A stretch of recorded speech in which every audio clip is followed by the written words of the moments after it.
Friends, today we are dealing about the next chordata in that first superclass Pisces. ಮೀನುಗಳ ಒಂದು ಗುಂಪಿಗೆ ಏನಂತೀವಿ ನಾವು Pisces ಅಂತ ಕರೀತೀವಿ. ಓಕೆ, ಅದರದ ವರ್ಗ ಯಾವ್ದ? Pisces. In that there are two classes. ಅದರೊಳಗೆ ಎರಡು ವರ್ಗಗಳು ಬರ್ತವೆ. ಯಾವ್ದ? ಲಾಸ್ಟ್ ಕ್ಲಾಸ್ ಒಳಗೆ ಕಲ್ತಿದ್ವಿ ಯಾವ್ಯಾವ ಹೆಂಗೆ ಡಿವಿಷನ್ ಆಗಿದ್ದು. ಓಕೆ, ನಾ ಡೈರೆಕ್ಟ್ ಏನ್ ಮಾಡತ್ತನ ಇವೆರಡರದ್ದು ಕ್ಯಾರೆಕ್ಟರಿಸ್ಟಿಕ್. ಇದರದ್ದು ಇಂಪಾರ್ಟೆನ್ಸ್ ಏನು ಗೊತ್ತಿಲ್ಲ, ಇದು ಎಕ್ಸಾಮ್ ಪರ್ಪಸ್ಗೆ ವೆರಿ ಇಂಪಾರ್ಟೆಂಟ್. ಬಿಕಾಸ್ ಇದ್ರ ಮೇಲೆ ಒಂದು ಕ್ವಶನ್ ಪಕ್ಕ ಇರ್ತದೆ. ಹೆಂಗ ಡಿಫ್ರೆನ್ಸ್ ವೈಸ್ ಎದಕ್ಕೆ ಬರ್ದೇನಂತಂದ್ರೆ ನಿಮಗೆ ಇದ್ರೊಳಗ ಆಲ್ಮೋಸ್ಟ್ 15 ಮಾರ್ಕ್ಸ್ ಕವರ್ ಮಾಡ್ಬೋದು. ಹೆಂಗ? ಫಾರ್ ಎಕ್ಸಾಂಪಲ್ ಬರೀ ಕಾಂಟ್ರಿಯಾಕ್ಟಿಸ್ ಕ್ಯಾರೆಕ್ಟರಿಸ್ಟಿಕ್ಸ್ ಇಷ್ಟು ಬರುತ್ತೆ. ಕಾಂಟ್ರಿಯಾಕ್ಟಿಸ್ ಕ್ಯಾರೆಕ್ಟರಿಸ್ಟಿಕ್ಸ್ ಆಸ್ಟಿಯಾಕ್ಟಿಸ್ ಅಂತ ಕೇಳಿದ್ರೆ ಇದ್ರ ಆಸ್ಟಿಯಾಕ್ಟಿಸ್ ಇದ್ರ 5 ಕೇಳ್ಬೋದು, ಇದ್ರ 5 ಕೇಳ್ಬೋದು. ಅಥವಾ ಇವೆರಡರದ್ದು ಡಿಫರೆನ್ಸ್ ಕೇಳ್ತಾರೆ. ಇವೆರಡರದ್ದು ಡಿಫರೆನ್ಸ್ ಇದು ಒಂದು ಮಾಡಿ ಅಂತೇಳಿ ನೀವು 15 ಮಾರ್ಕ್ಸ್ ಕವರ್ ಮಾಡ್ಬೋದು. Okay, it is most important for your exam purpose. ಇದು ಡೆಫಿನೆಟ್ಲಿ ಇದು ರಿಲೇಟೆಡ್ ಒಂದು ಕ್ವಶನ್ ಇರೋದು. Okay, let's start. First one, they are marine forms. ಇವು ಪ್ಯೂರ್ಲಿ ಕಾಂಟ್ರಿಯಾಕ್ಟಿಸ್ ಮೀನ್ಸ್ ಏನ್ರಿ? ಮೃದು ಮೀನುಗಳು. ಅದ ಬೋನಿ, ಹಾರ್ಡ್ ಬೋನಿ ಫಿಶಸ್ ಅಂದ್ರೆ ಅದ ಅಸ್ಥಿ ಪಂಜರದೊಳಗ್ರಿ ಕಾರ್ಟಿಲೇಜ್ ಮೃದು ಬೋನ್ ದಿಂದ ಏನಾಗಿರುತ್ತ ಫಾರ್ಮ್ ಆಗಿರುತ್ತ. ಅದ್ರೊಳಗ ಹಾರ್ಡ್ ಬೋನ್ ದಿಂದ ಏನಾಗಿರುತ್ತ ಫಾರ್ಮ್ ಆಗಿರುತ್ತ. ಅದ ಮೇನ್ ಅದ್ರ ಬೇಸ್ ಮೇಲೆ ನಡೆಯೋದನ್ನು ಡಿಸ್ಕ್ರೈಬ್ ಮಾಡೋದು. ಓಕೆ, ಅದ್ರೊಳಗ first one Chondrichthyes Osteichthyes. Pronunciation ನೋಡಿ, Chondrichthyes Osteichthyes. Okay, in that first Chondrichthyes they are marine forms ಅಂತಂದ್ರೆ purely they are marine forms ಅಂದ್ರೆ ಇವು ಪ್ಯೂರ್ಲಿ ಇರ್ತವೆ ಸಮುದ್ರ ನೀರು, ಉಪ್ಪಿನ ನೀರೊಳಗೆ ಅಷ್ಟೇ ಇರ್ತಾವ. But here they are both fresh and marine forms. ಇದಕ್ಕಿಂತ ಇದು ಪ್ರಿಮಿಟಿವ್ ಫಾರ್ಮ್ ಆಗಿದ್ರೆ ಇದು ಎವಲ್ಯೂಟೆಡ್ ಫಾರ್ಮ್. ಇದ್ರದ ಎವಲ್ಯೂಟೆಡ್ ಫಾರ್ಮ್, ಇದ್ರದ ವಿಕಾಸ ಹೊಂದಿದಂತ ಫಾರ್ಮ್ ಇದೆ. ಓಕೆ, ಅದನ್ನ ಮರೈನ್ ಫಾರ್ಮ್ ಇರುತ್ತೆ. ಇದ್ರೊಳಗ ಫ್ರೆಶ್ ಮತ್ತೆ ಮರೈನ್ ಫಾರ್ಮ್ ಎರಡೂ ಇರ್ತಾವ. Okay, next the endoskeleton is made up of cartilaginous. Cartilaginous means the ಮೃದ್ವಂಗಿ ಅಂತಲ್ಲ ಅಂದ್ರೆ ಮೃದು ಬೋನ್ ಅಂದ್ರೆ ಮೃದು ಮೂಳೆಯಿಂದ ಏನಾಗಿರುತ್ತೆ ಫಾರ್ಮ್ ಆಗಿರುತ್ತೆ. cartilaginous ಅಂತ ಹೇಳ್ತೀವಿ. Okay, but here the endoskeleton is made up of bony. Two difference ಗೊತ್ತಲ್ವಾ? ಏನ್ರಿ ಇದು completely marine form, it is both fresh and marine form. The exoskeleton is made up of cartilage and the endoskeleton is made up of bone. Simple. Okay, next the skin. Skin ಅಂತಂದ್ರೆ ಏನ್ರಿ? ಇದನ್ನ fish ಅನ್ಕೊಂಡ್ರೆ ಇದು fish ಅಂತಂದ್ರೆ ಇದರ outer skin. ಈಗ ಒಂದು fish ನೋಡಿರಿ ಮ್ಯಾಲ ಸಪಾಟ್ ಇರ್ತವೆ, ಒಂದೊಂದು ಏನಾಗಿರ್ತಾವ ಹಿಂಗ್ ಫಾರ್ಮ್ ಆಗಿರ್ತಾವ. ಹಿಂಗ್ ಇದೇನ್ ಗೊತ್ತಿಲ್ಲ, ಇದು ಸ್ಕಿನ್ ಆಗುತ್ತೆ. ಇದೇನ ದೊಡ್ಡ ಫಿಶ್ ಅಂತಲ್ಲ, ಹಿಂಗೆ ನಮ್ಗೆ ಕಾಣಿಸ್ತಲ್ಲ, ದೀಸ್ ಆರ್ ದಿ ಸ್ಕಿನ್. ಈ ಸ್ಕಿನ್ ಎದ್ರಿಂದ ಆಗಿರುತ್ತೆ ಅಂದ್ರೆ ಕವರ್ಡ್ ಬೈ ಪೆಲಕಾಯ್ಡ್ ಸ್ಕೇಲ್ಸ್. ಇದೇನ್ ನಮಗೆ ಮ್ಯಾಲೆ ರೌಂಡ್ ರೌಂಡ್ ಕಾಣಿಸ್ತಾ ಇದನ್ನ ನಾವೇನಂತೀವಿ ಸ್ಕೇಲ್ಸ್ ಅಂತ ಕರೀತೀವಿ. ಆ ಸ್ಕೇಲ್ಸ್ ಕಾಂಟ್ರಿಯಾಕ್ಟಿಸ್ ಒಳಗೆ ಇರ್ತದೆ ಏನಂತೀವಿ ಪೆಲಕಾಯ್ಡ್ ಸ್ಕೇಲ್. ಪೆಲಕಾಯ್ಡ್ ಸ್ಕೇಲ್ ಇಂದ ಆಗಿರುತ್ತ. ಹಂಗ ಇದ್ರೊಳಗ the skin is made up of cycloid scale or ctenoid. C silent ಆಗುತ್ತೆ. ctenoid scales ಇಂದ ಆಗಿರುತ್ತೆ. ಓಕೆ, ಇದ ಪೆಲಕಾಯ್ಡ್ ಇಂದ ಆಗದ cycloid ಇಂದ ctenoid ಇಂದ ಏನಾಗಿರುತ್ತಾ ಫಾರ್ಮ್ ಆಗಿರುತ್ತಾ. Okay, next they are have a 5 to 7 pairs of gill slits. ನಾವು ಕಿವಿರು ಅಂತ ಕರೀತೇವೆ ಗೊತ್ತ್ರಿ. ಇಲ್ಲಿ ಫಿಶ್ ಇತ್ತಂದ್ರೆ ಇದಕ್ಕ ಏನಾಗಿರ್ತದೆ ಹಿಂಗೆ ಇರ್ತಾವ ಗೊತ್ತ್ರಿ ಇಲ್ಲಿ. ದಟ್ ಈಸ್ ಇಮೇಜ್ ಒಳಗೆ ಕಾಣಿಸ್ತದೆ ನೋಡಿ, ದಟ್ ಈಸ್ ಗಿಲ್ ಸ್ಲಿಟ್ಸ್. ಆ ಕಿವಿ ರೂಪ ನಾವು ಇಂಗ್ಲಿಷ್ ಒಳಗೆ ಏನಂತೀವಿ ಗಿಲ್ ಸ್ಲಿಟ್ಸ್ ಇರ್ತದೆ. ಆ ಗಿಲ್ ಸ್ಲಿಟ್ಸ್ ವಿತೌಟ್ ಒಪ್ಯಾರಿಕ್ಯುಲಮ್. ಇದು ಒಪ್ಯಾರಿಕ್ಯುಲಮ್ ನಿಮಗೆ 1 ಮಾರ್ಕಿಂಗ್ ಅಂತ ಹೇಳ್ತಾರೆ. What is operculum? Operculum is nothing but the covering of gills. ಅದ್ರ ಮೇಲೆ ನೀವು ಪದರ ಕವರ್ ಆಗಿರ್ತದೆ, ಅದಕ್ಕೆ ನಾವು ಏನಂತೀವಿ ಒಪ್ಯಾರಿಕ್ಯುಲಮ್ ಅಂತ ಕರೀತೇವೆ. ಓಕೆ, ಆ ಒಪ್ಯಾರಿಕ್ಯುಲಮ್ ಇದ್ರೊಳಗೆ ಏನಾಗುತ್ತೆ ಅಬ್ಸೆಂಟ್ ಇರುತ್ತೆ. The 5 to 7 pairs of gill slits without operculum, but here they are consist 4 pairs of gill slits with operculum. ಅದರ ಕವರಿಂಗ್ ಏನಾಗಿರುತ್ತಾ ಪ್ರೆಸೆಂಟ್ ಇರುತ್ತಾ. ಓಕೆ, ಇನ್ ನೆಕ್ಸ್ಟ್ ನೋಡಿ the air bladder. Air bladder ಅಂದ್ರೆ which is related to buoyancy. Buoyancy ಅಂತಂದ್ರೇನ air bladder ಒಳಗೆ easily ಏನಾಗ್ತಾವ floating form ಒಳಗೆ ಏನಾಗ್ತಿರ್ತೋ ಫಾರ್ಮ್ ಆಗ್ತಿರ್ತವೆ. ಅದಕ್ಕೆ ನಾವೇನಂತೀವಿ ಏರ್ ಬ್ಲಾಡರ್ ಅಂತ ಕರಿತೀವಿ. ಒಳಗೆ ಏರ್ ಕ್ಯಾವಿಟಿ. ಆ ಏರ್ ಕ್ಯಾವಿಟಿ ಇದ್ರೊಳಗೆ ಏನಾಗಿರುತ್ತ ಅಬ್ಸೆಂಟ್ ಇರುತ್ತ, ಇದ್ರೊಳಗ ಪ್ರೆಸೆಂಟ್ ಇರುತ್ತ. ಮತ್ ಇನ್ನೊಂದೇನ್ರಿ ಈ ಎರಡೂ ಫಿಶಸ್ ಒಳಗ ಸ್ಟ್ರೀಮ್ ಲೈನ್ಡ್ ಬಾಡಿ ಇರ್ತಾವ. ಸ್ಟ್ರೀಮ್ ಲೈನ್ಡ್ ಅಂತಂದ್ರೆ ಚೂಪ್. ಈ ಸ್ಟ್ರೀಮ್ ಲೈನ್ಡ್ ಬಾಡಿ ಎದಕ್ಕೆ ಇರ್ಬೇಕಂತಂದ್ರ which break the force of water. ಈ ವಾಟರಿಂಗ್ ಹೊಂಟೈತಂತಂದ್ರ ಅದ್ರ ಫೋರ್ಸ್ ಏನ್ ಮಾಡ್ಬೇಕದ ಬ್ರೇಕ್ ಮಾಡ್ಬೇಕಿಲ್ಲ. ಈಗ ಗಾಡಿ ಫುಲ್ ಗಾಳಿ ಬರತ್ತಪ್ಪ, ಅದು ಸೈಕಲ್ ಅಂದ್ರೆ ಇದನ್ನ ಶೀಲ್ಡಿಂಗ್ ಹೋಗ್ತಿವಿಲ್ರಿ ಒಂದು ಫೋರ್ಸ್, ಆ ಫೋರ್ಸ್ ನ ಬ್ರೇಕ್ ಮಾಡಿ ಹೋಗ್ಬೇಕಂದ್ರೆ ಅದಕ್ಕೆ ಏನ್ ಬೇಕು ಸ್ಟ್ರೀಮ್ ಲೈನ್ಡ್ ಬಾಡಿ. ಏನ್ ಪಾಯಿಂಟೆಡ್ ಆಗ್ತಿಲ್ಲ ಇದಕ್ಕೆ ನಾವೇನಂತೀವಿ ಸ್ಟ್ರೀಮ್ ಲೈನ್ಡ್ ಬಾಡಿ ಅಂತೀವಿ. ಎರಡೂದ್ರೊಳಗೂ ಪ್ರೆಸೆಂಟ್ ಇರುತ್ತೆ ಅದು ಏವ್ಸ್. ಈಗ ಹಾವಿಂದ ನೋಡಿ ಹಿಂಗ ಇರುತ್ತ, ಹಿಂಗೇನ್ ಟ್ರಯಾಂಗಲ್ ಇರ್ತಾವಲ್ಲ ಅವೆಲ್ಲ ಏನಾಗಿತ್ತು water content or wave frequency ಎಲ್ಲಾನು ಬ್ರೇಕ್ ಮಾಡಿ ಹೋಗೋ ಸಲುವಾಗಿ ಸ್ಟ್ರೀಮ್ ಲೈನ್ಡ್ ಬಾಡಿ ಇರ್ತಾವೆ, ನೆನ್ಪಿಟ್ಕೊಳ್ಳಿ. ಓಕೆ, ಇದ್ರೊಳಗೆ ಏರ್ ಬ್ಲಾಡರ್ ಅಬ್ಸೆಂಟ್ ಇರುತ್ತಾ, ಇದ್ರೊಳಗೆ ಏರ್ ಬ್ಲಾಡರ್ ಏನಿರುತ್ತಾ ಪ್ರೆಸೆಂಟ್ ಇರುತ್ತಾ. ಈಗ the caudal fin is heterocercal. Caudal fin ಅಂತಂದ್ರೆ ಲಾಸ್ಟ್ ಈಗ ಶಾರ್ಕ್ ತಗೊಂಡಿ ಅನ್ಕೋ, ಆ ಶಾರ್ಕ್ ದ ತುದಿ ಏನಾಗಿರ್ತೈತಿ ಹಿಂಗ, ಇದು ಶಾರ್ಕ್ ದೇನ ಫಿಶ್ ದ ಕಾಡಲ್ ಅಂತಂದ್ರೆ ಟೇಲ್ ಫಿನ್ ಲಾಸ್ಟ್ ಎಂಡ್ ಇರ್ತದಲ್ಲ, ಇದೇನಾಗಿರುತ್ತ ಡಿಫ್ರೆಂಟ್ ಟೂ ಟೈಪ್ ಆಫ್ ಬೇರೆ ಬೇರೆ ಫಿನ್ಸ್ ಇರ್ತಾವ. Hetero different, hetero means any two different, cercal means fin. Okay, two different types of fins ಇರ್ತಾವೆ ಎಲ್ಲಾಗ ಕಾಂಟ್ರಾಕ್ಟಿಸ್. ಈಗ ಶಾರ್ಕ್ ನೋಡಿರಿ ಹಂಗ. ಇದ್ರ ಕಾಡಲ್ ಫಿನ್ಸ್ ಹೋಮೋಸೆರಲ್. ಹೋಮೋ ಅಂತಂದ್ರೆ ಎರಡೂನು ಸೇಮ್, ಎರಡೂನು. ಈಗ ನಾವು ಗೋಲ್ಡನ್ ಫಿಶ್ ಅದು ಮನ್ಯಾಗ ಸಾಕ್ತಿವಲ್ಲ ಅದ್ರೊಳಗೆ ನೋಡಿ ಅದ rohu. Okay, that rohu fish ಒಳಗೆ ಏನಾಗಿರುತ್ತ the both fins are equal same ಇರ್ತದೆ. Homo, homo means same, hetero means different, different cercal same cercal. ಅರ್ಥ ಐತ್ರಿ? Okay, next heart is two chambered. ಅಲ್ಲೂ ಹಾರ್ಟ್ ಟೂ ಚೇಂಬರ್ಡ್ ಇರುತ್ತೆ. ಒಂದು ಆರ್ಟರಿ ಇರುತ್ತೆ, ಒಂದು ವೆಂಟ್ರಿಕಲ್ ಇರುತ್ತೆ. ಒಂದು ಆರಿಕಲ್, ಒಂದು ವೆಂಟ್ರಿಕಲ್, ಒಂದು ಹೃತ್ಕರ್ಣ, ಇನ್ನೊಂದು ಹೃತ್ಕುಕ್ಷ, ಎರಡು ಇರ್ತವೆ. Okay, the mouth and nostrils are present at a ventral side.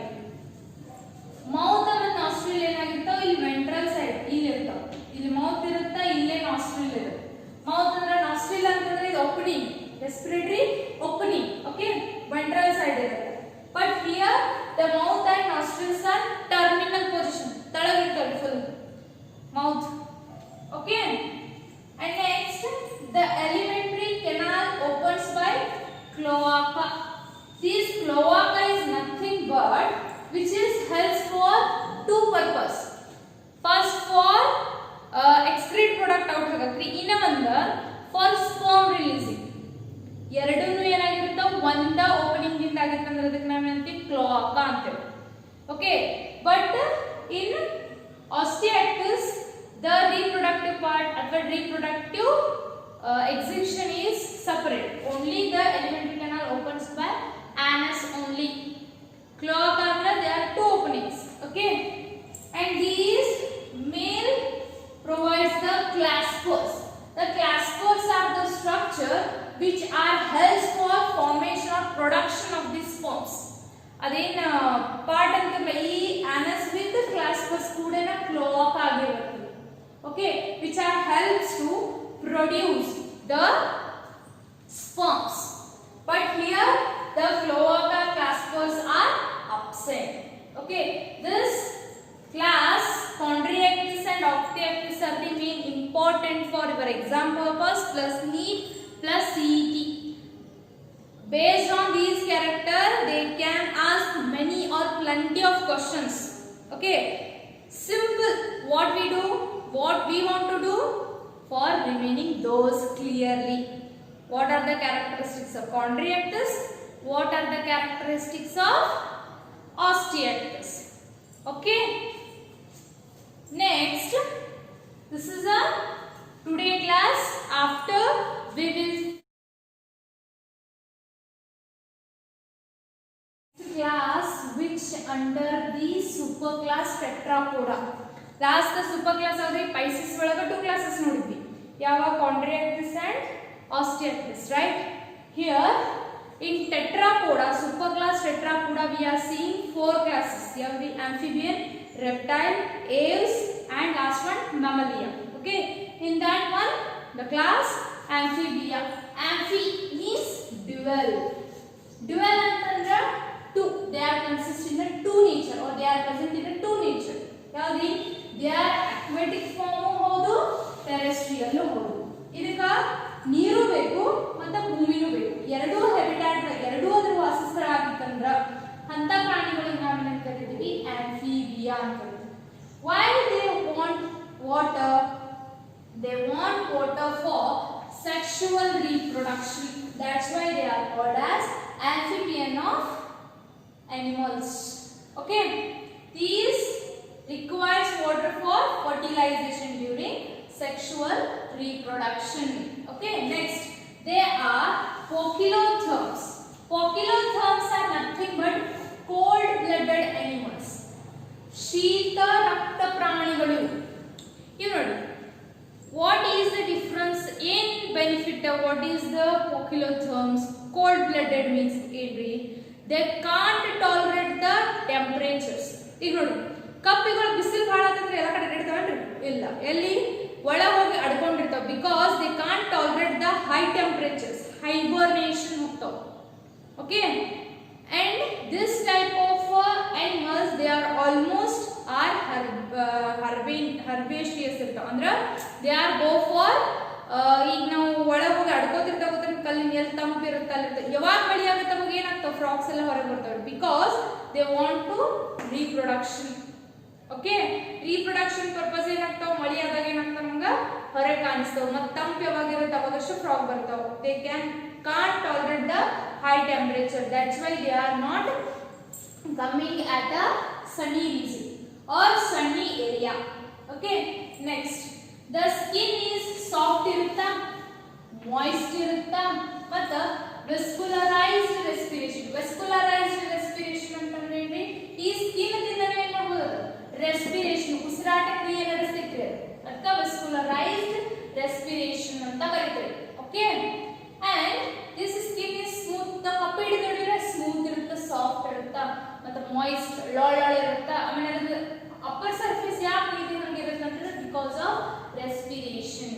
Okay, next the alimentary canal ಅಂತಂದ್ರೆ digestive system opens into cloaca. Cloaca means it is the opening of excretion and gametes. ಎರಡು ಅಂಡಾಣು ಅಥವಾ ಲಿಂಗಾಣುಗಳನ್ನು ಹೊರಹಾಕಲು use ಆಗುತ್ತೆ, ಮತ್ತೆ excretion waste product ಅನ್ನು ಹೊರಹಾಕಕ್ಕೆ ಒಂದು opening. ಅದಕ್ಕೆ ನಾವೇನಂತೀವಿ? ಕ್ಲೋಆಕಾ ಅಂತ ಕರೀತೀವಿ. ನೆನಪಿಟ್ಕೊಳ್ಳಿ, ಇದು 1 ಮಾರ್ಕಿಗೆ ಅದು ಕೇಳಬಹುದು. Next the respiratory organ. ಈ ಅಟ್ ಅ ಲಾರ್ವಾ ಸ್ಟೇಜ್ ಒಳಗಿದ್ದಾಗ ಏನಿರುತ್ತೆ? ಗಿಲ್ಸ್ ಇರುತ್ತೆ. ಓಕೆ, ಇನ್ ಅಡಲ್ಟ್ ಇದ್ದಾಗ ಏನಿರುತ್ತೆ? ಸ್ಕಿನ್ ದಿಂದನೂ ರೆಸ್ಪಿರೇಷನ್ ಮಾಡುತ್ತಾ. ಬಕಲ್ ಕ್ಯಾವಿಟಿ ಮತ್ತು ಲಂಗ್ಸ್ ದಿಂದ ಏನಾಗುತ್ತದೆ? ಶ್ವಾಸಕೋಶಗಳು ಎಲ್ಲ ಏನಾಗಿರ್ತವೆ ಅದ್ರೊಳಗ ಡೆವಲಪ್ ಆಗಿ ಅದರಿಂದ ಏನ್ ಮಾಡ್ತೀವಿ? ಉಸಿರಾಟ ಕ್ರಿಯೆ ಮಾಡ್ತೀವಿ. ಈಗ ನೋಡಿ, ನಾವು ಅನಿಮಲ್ ರೀಪ್ರೊಡಕ್ಷನ್ ಅಥವಾ ಅನಿಮಲ್ ಡೈಜೆಸ್ಟಿವ್ ಸಿಸ್ಟಮ್ ಕಲಿಬೇಕಾದ್ರೆ ನಾವೇನ್ ಮಾಡ್ತೀವಿ? ಫ್ರಾಗ್ ಸೆಕ್ಷನ್ ತೆಗಿತೇವೆ. Because it is similar for humans and that frog. That's why we are studying the frog digestive system and respiratory system is all. Okay, next the heart is 3 chambered, 2 auricles, 1 ventricle. ಎರಡು ಕುಕ್ಷಿ ಇರ್ತವೆ, ಒಂದು ಹೃತ್ಕರ್ಣ ಇರುತ್ತೆ.